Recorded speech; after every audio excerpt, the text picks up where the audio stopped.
In recent decades, researchers have become increasingly concerned about insulin resistance in those of us living with type 1 diabetes.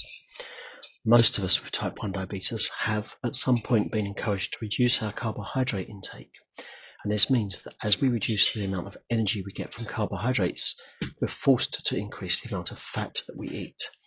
And sadly, even high protein diets are high in fat. Now, you could be forgiven for thinking that if you're following a low carbohydrate or a ketogenic diet or a paleo diet, that you are insulin sensitive because you're using small doses of insulin. But this is a bit like saying, I didn't drive my car during the COVID lockdown, so it was really fuel efficient. Yet all you really achieved was not using your car very much. The same is true if you limit your carbohydrates. You may use less insulin, but that's not a sign of increased insulin sensitivity. Instead, it's simply a sign that you've eaten less carbohydrates. Now, research is demonstrating that higher fat but not carbohydrate intake is associated with increased insulin resistance and an adverse vascular profile in patients with type 1 diabetes. This brings us to a really important question. Why does your insulin sensitivity matter?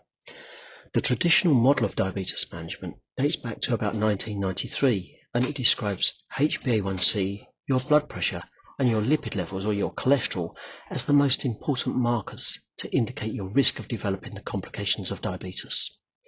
Sadly, the evidence and the clinical experience shows that many individuals can achieve great results in all of these, and they can still go on to develop the complications of diabetes. In 2017, a team of researchers recruited 17,050 people living with type 1 diabetes in Sweden, and they set out to determine if insulin resistance was the missing link that might explain these complications. And they found that a strong association between estimated glucose disposal rate, or EGDR, also known as insulin resistance, and all-cause mortality, as well as cardiovascular mortality in individuals with type 1 diabetes.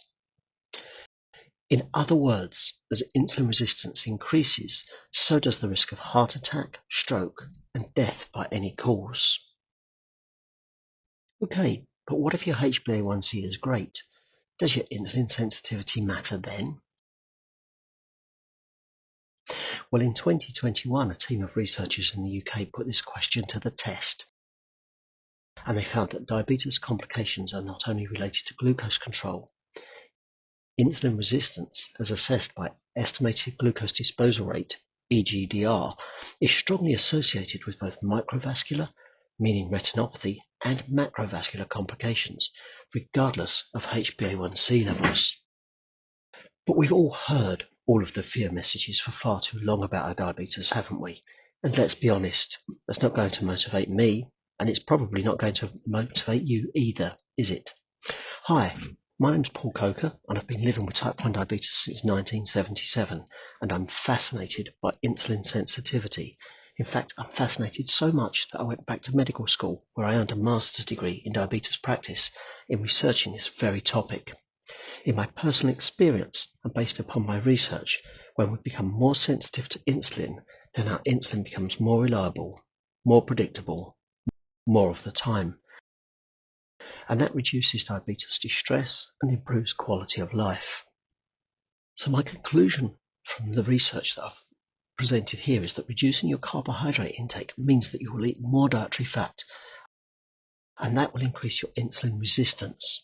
This makes it harder for people with type 1 diabetes to process carbohydrates that they eat, and that means they're more tempted to reduce carbohydrates further, increasing insulin resistance and further fueling the risk of diabetes complications.